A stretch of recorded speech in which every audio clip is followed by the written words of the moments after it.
good afternoon. I know you're under a little bit of stress this weekend because you have your essay 2 draft, which has an essay with some research due Sunday at midnight. So today I'm just going to give you some tips on completing the paper, mostly on the research part.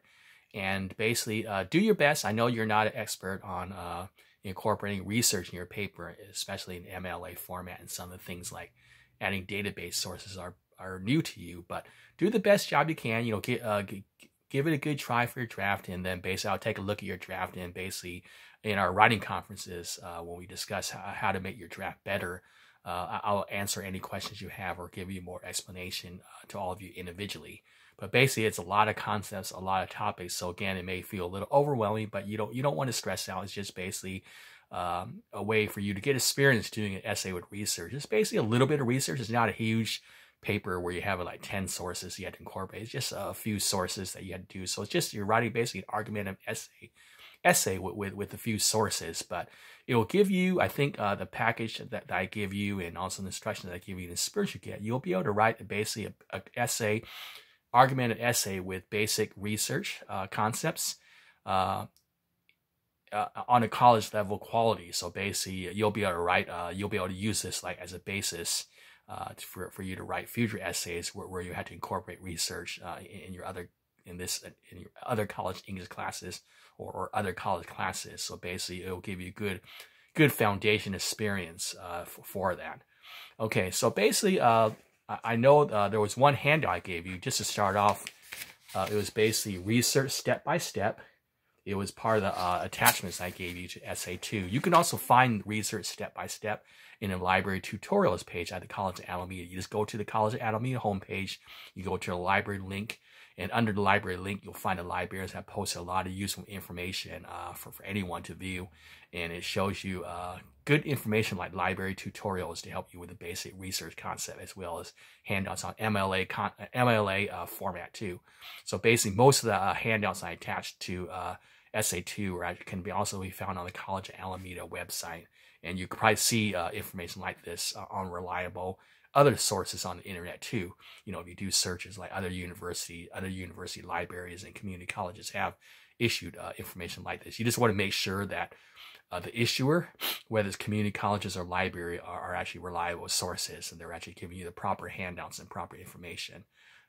Okay, so in terms of research step by step, just initially start out by having an open mind on your research. You don't want to say, oh, I want to go ahead and prove my thesis about immigration right away. You don't like have a one-track mind where you already have your mind made up in that. Kind of have an open mind too about your topic. You may have an idea or opinion, but you always want to have an open mind, which will allow you to learn. If you pick up any new information, you'll be able to revise your argument, or just modify your argument slightly or in a new way. So you always want to open research with an open mind, because that's writing academic essays are writing things with searching for the truth. It's not really trying to prove that your truth that you have already is actually searching for the truth and learning new stuff, getting new ideas. Always approach research with an open mind, that you can learn anything. Don't be afraid to modify your views or even research further. Okay, so basically, you have your topic. Turn your topic. You have your general idea of a topic. So that's what I had you do when you do your essay preview. Then turn your topic into the form of a question, like, should the USA help third world countries more in terms of foreign aid? Like actually giving them more aid, right? Of course, the U.S. has a program where they do give foreign aid to other countries, but should they help more, right? Is it just more?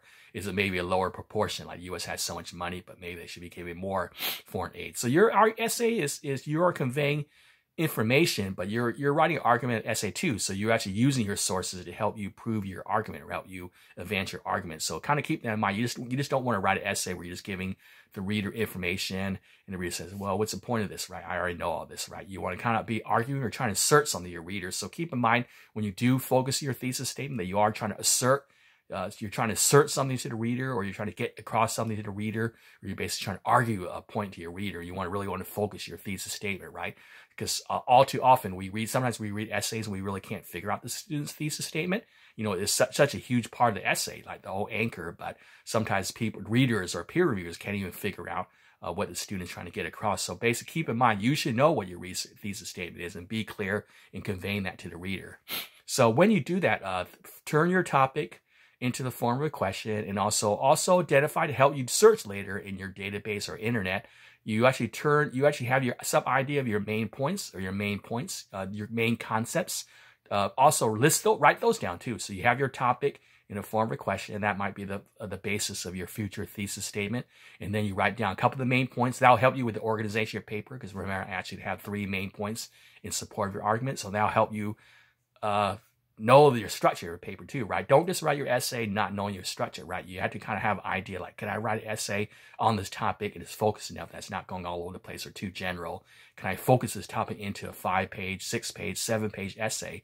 Eventually, your final essay, can I do a 7-page essay on this that's enough for the readers, or it has the right detail for the reader? Is not too much or not too little, right? So basically list down the main concepts. That'll help you with the search terms. You can use those concepts as search terms later when you search. And then also write down some related words or phrases like synonyms. Synonyms are related words or phrases. Also related words and phrases that relate to it. Like my previous video, I talked about standardized testing. You could also list mandatory testing or placement testing, or mandatory tests given to elementary school students, or class placement testing, things like that. And that'll help you to list down some of your terms. So again, when you do your searching, you just can't type in one term and say, hey, well, nothing came out right now. I got to give up. I'm really frustrated. And you ask your teacher for help. You ask your friend. You're frustrated and kind of feel kind of helpless, right? That you want to kind of feel that, hey, like maybe I had 20 terms. I brainstormed 20 terms that I can use, right? And you can kind of tell your librarian, say later on, if you're having trouble researching, like say you're stuck in the library at 8 o'clock at night in the future, the librarian's there to help you, right? You can actually ask the librarian, this is what I inputted so far, what terms, and the librarian can kind of help you, give you some other related terms too, right? Or your teacher later on when you talk to your teacher, or other tutors, or other people, they can help you with those related terms. So keep on doing that too. That'll help you get some ideas. And then go into your database. Go into the data. I told you to log in. You're going to College Alameda. Basically, the library link on the top right after you get to the College Alameda homepage. You basically click on article databases at the library link. So library link, article databases, and basically click on one of the first 2 links. Gale or Academic Search Complete. Those are like general links, general databases that give you general articles that people of all majors can use. And then once you click on articles, you want to make sure you click on the link, the database link. And then after you click on one of the database links, that will give you the prompt for you to enter in your last name. So make sure you're aware of your last name. Make sure, because I know some people have last names that may differ from what the College Alameda has. So basically, you may have to play around with that. Your last name and your student ID number, which me or Miss Zapp has. Once you do that, you can get it, and then you can start searching. You can use some of those linked databases. Now they have those Google type searches where you can just do a form of a question like what is a immigration quota for Haiti? You can ask that question. Or some you have to do more advanced Boolean type searches where you have to do and. Like I want to have a search where I type a Haiti and immigration. So you do and.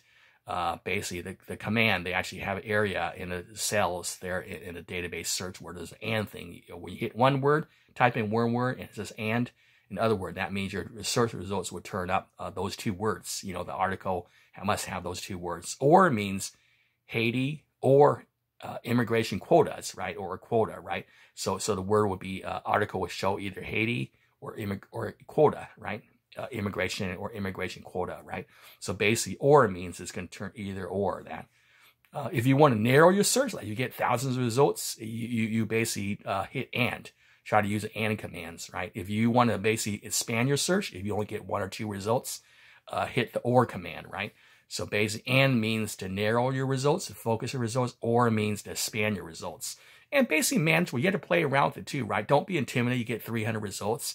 Maybe about 100 results are workable, and you kind of skim through the articles and see which ones work. You don't have to read every single 100 articles, but you skim through, right? But, your searches, you can kind of focus your searches more, but, just don't be intimidated. Librarians too, right? If they do searches too, they're going to come up with 100, 200 results, right? But you can keep on focusing it down, right?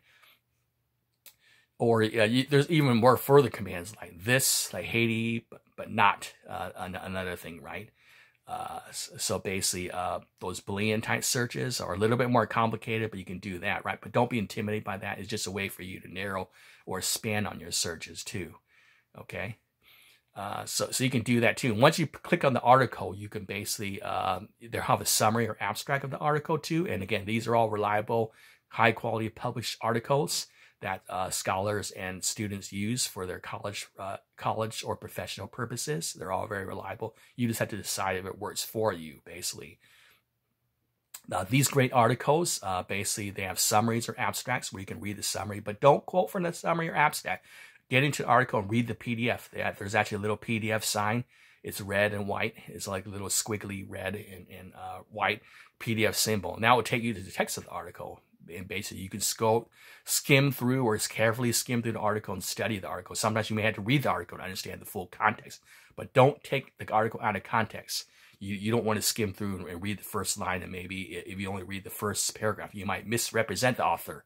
So again, you had to skim through, narrowly focus skim, like a very focused, careful skimming, or focused reading, reading preferred, where you'll have to understand what's being said because you don't want to misrepresent the article too. And also, oftentimes you really have to go into the article because I really don't want to see you give a basic quote from article, like in the first paragraph, and when I read the quote, I say, well, this quote could have came from Time magazine or something that someone else wrote on the internet, right? I know those academic articles are very complex because those great authors spend a lot of time writing, and they give new information or more detailed information that the general public doesn't really have. So you want to give an enlightening quote from the general public, right? You want to give some good quote that your reader can't really just say, oh, well, I saw this quote before, like schools are horrible, right? So if you just get a quote saying that schools, the USA schools are going down in math scores over the years, right? That could be from any old magazine, right? But if you get a more focused thing, like schools have been going down in the New York State, these elementary schools in this New York area, right? And teachers are wondering what's happening in this particular area of the city, right? And then we have a good essay you can write, right? A focused essay where maybe a reader really doesn't have this information, right? So you want to give a quote from you find a great quote that's enlightening to your reader, and you can give that, and then you do your critical discussion of that quote too. See, again, you just don't want to give a quote and just let the quote drive your research. You want to critically discuss that quote. You could criticize the author or expand on the author, saying the author should have talked about this, and the quote enlightens us about this point. You analyze the quote, you interpret the quote, you synthesize the quote, you discuss the quote too. So that's what you do with your database. So again, you only need one for your draft, and then you add another one for your final. But once you start getting used to the database, you'll find it useful. It's not as fun as Google, but it's very good and it's very focused. And you'll find academically, those are really serious, right? The serious students actually use those databases, and the university pays for that. And you as a paying student should actually be able to use that database, and you'll find those are really great to use. If you do your internet article, there's also something called Evaluate Web Page Worksheet.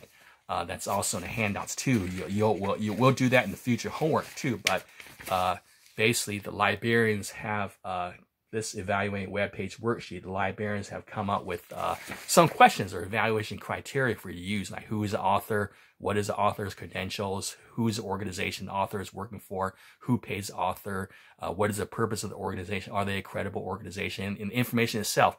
Does the information cite their sources? Where does the information come from, right? Is this information credible, right? Does the author use academic techniques to give their information? Do they verify their facts to how they present their information? Is it an objective way? Is that information valid? Does that information have, when was that information updated? Right? Is that information grammatically correct? Is it logical, and so forth, right? Is it actually a coherent logical argument? Also, the nature of the organization itself, right? The website. What is the purpose of the website? Is it a .com, a business? Is it .org? Is it a private organization trying to sell an idea? Are they biased? They could be biased, right? But if they really present their information in an academic way, you can actually understand their biases too, right? But basically, you have to kind of know that information too. So basically, you have to know the information of the website too. Are they trying to sell you? Is it a personal blog? Is it a reliable website, right? Is it a government organization? How are they presenting the information to you? So you have to understand the URL address, .com, .org, .net, news. Is it news? News organizations are supposed to verify their facts too, right? Do they really verify their facts too, right? So we also talk about fake news, right? It's actually unfair because like some news organizations do verify the facts. So you can't say it's fake news if they actually have a way to verify the facts, and you actually find out how news organizations verify their facts. So when you go through that, that's also important. So evaluating a web page worksheet, you have to have those techniques eventually in your head, but the librarians have helped you by giving you those criteria, right? We'll practice, just writing down on the worksheet when we evaluate a web page. But really, later on, 2 years from now, you'll have to have those criteria in your head if you're basically looking through the internet, because the internet's really great, but there's also a lot of garbage there too, a lot of junk there too. Like there's millions and millions and millions, much more than a database. But there's also a lot of bad information there too that you wade through. The advantage of the database is filtered, right? The database is reliable already. You don't need to do the web evaluation work page. You just need to make sure article suits your purposes and it's reliable, suits your essay, right? Is actually appropriate to put in your own essay, but you know the information or the source is credible in the databases. MLA format, again, you have to have a works cited or bibliography page, because basically I would need to trace what you put, your publication information that you put in your works cited page, like the author, the name of the author, and the article title. So when I see an entry with a name of author and a article title, I should be able to trace that entry in the works cited page to your text of your essay, within your essay, right? So basically, according to Professor Caroline Jones, when I see that in your essay, I can look back in your works cited page, and I really need to see that entry is stated in your works cited page. So basically, if you use something in your essay, it needs to be stated in your works cited page. The full publication information is in your works cited page, and the handouts do give you information on how to cite, give all the publication sources in proper MLA format for internet articles and also database articles, okay, and also books, and also the traditional sources like books and magazines too, right? So all those handouts basically just give you a lot of samples of different bibliography entries, and they give you a sample of how a bibliography or works cited page should look.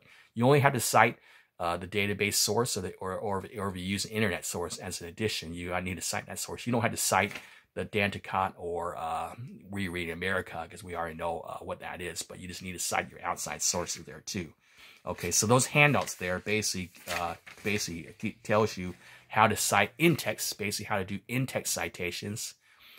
In-text citations are citations within your essay, right? You have to credit the author within essay. So we say, according to Professor Caroline Jones, sometimes that kind of gives credibility to the source. We say Professor Caroline Jones, or what that person's occupation is. First choice is to cite briefly the name of the author, okay, and then you don't have to give their article title, but sometimes readers like to give that, or writers like to give that to emphasize what the article is about. And then if there's no author, you just cite the title of the article in quote marks, or the title of the book. And then if there's no article title, you just cite the website, or basically, and just keep on going down that line. But you have to give a really brief publication citation, author first, and then title of the article if there is no author, and just go down the list by giving the website, title. If there's no website title, just give the name of the website, and so forth. Just keep on going down the list. So author, title of the article, if there's no author, and then name of the website, if there is a website, and then if there's no name of the website, just the website itself, right? The URL of the website itself. So just go down the list, but usually you should be able to find an author and an article title there too.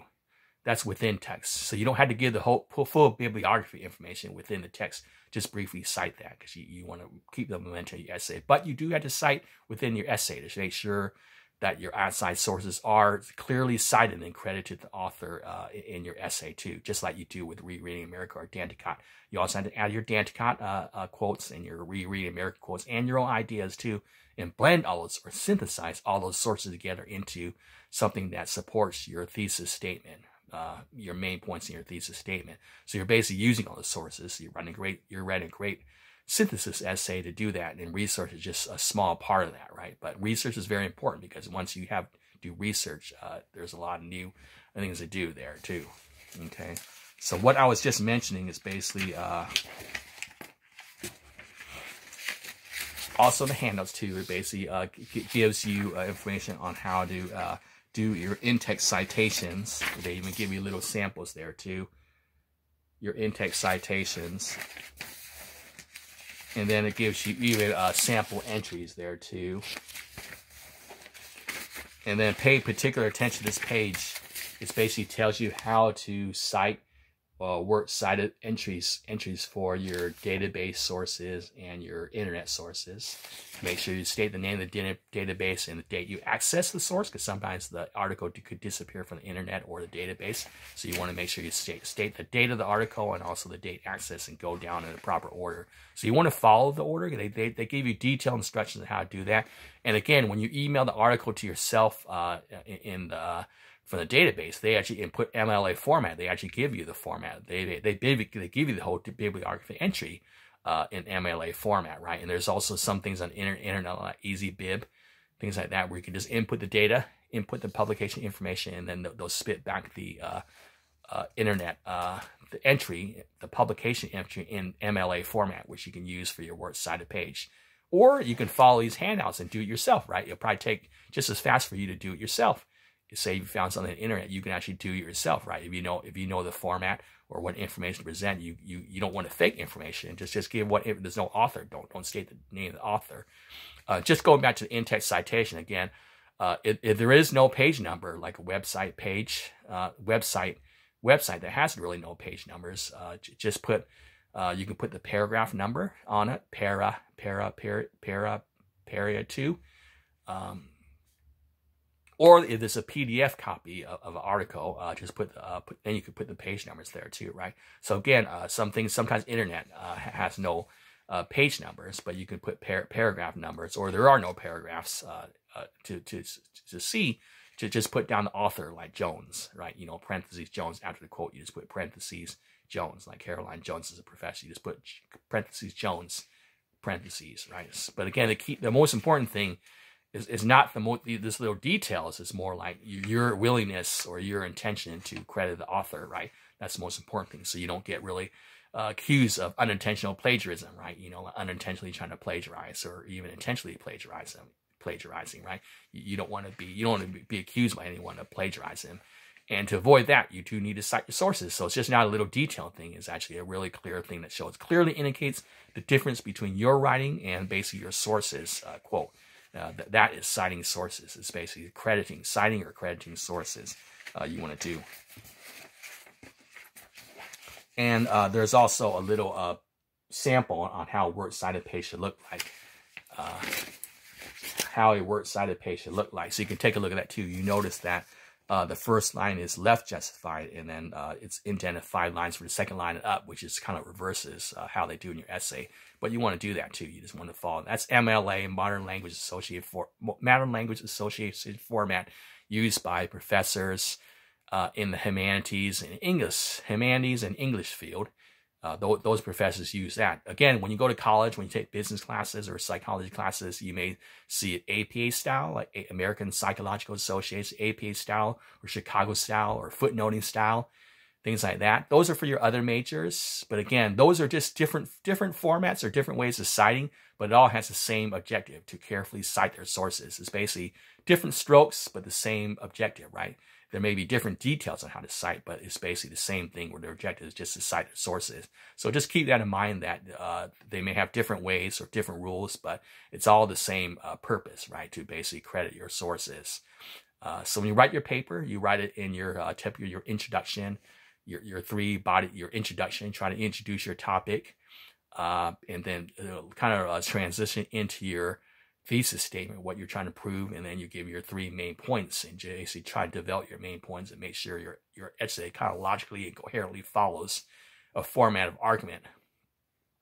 And you have your conclusion, where you restate your main points and your thesis statement. Try to end with an emphasis or bang, just like I've been telling you when I was talking individually. You want to start strong, start talking about a controversy or issue, that this is something that we're debating or arguing, and later on you're going to eventually try to prove or assert to your reader, one final assertion or call to action for your reader, right? But you want to write your essay in a logical way and cite your sources and kind of coherently discuss that, bringing in your personal experiences, bringing in your analytical skills, your critical thinking, analytical synthesizing skills, your interpretation skills, bringing all the skills to talk about your essay. Don't just use your research to take up space, right? You want to actually carefully choose a quote and critically discuss that quote. So those are some tips just for you to use. I know you're a little bit under stress. Draft is gonna be due tomorrow, but just do the best job you can, and then I'll take a look at it, and then we'll have a chance to discuss it personally. I can answer your questions. We can talk about that. But it is very important to write a great research paper, and you really feel like you're a great scholar when you write those papers. You can show you can give a lot of research, and then research is basically the backbone of learning, right? It's not just reading texts. You have to read outside research or talk about things. You have to do research to learn about new things. So with that, I will talk to you later, and have a great weekend, and I'll see your papers later, and then talk to you later, and have a great Thanksgiving too. Bye.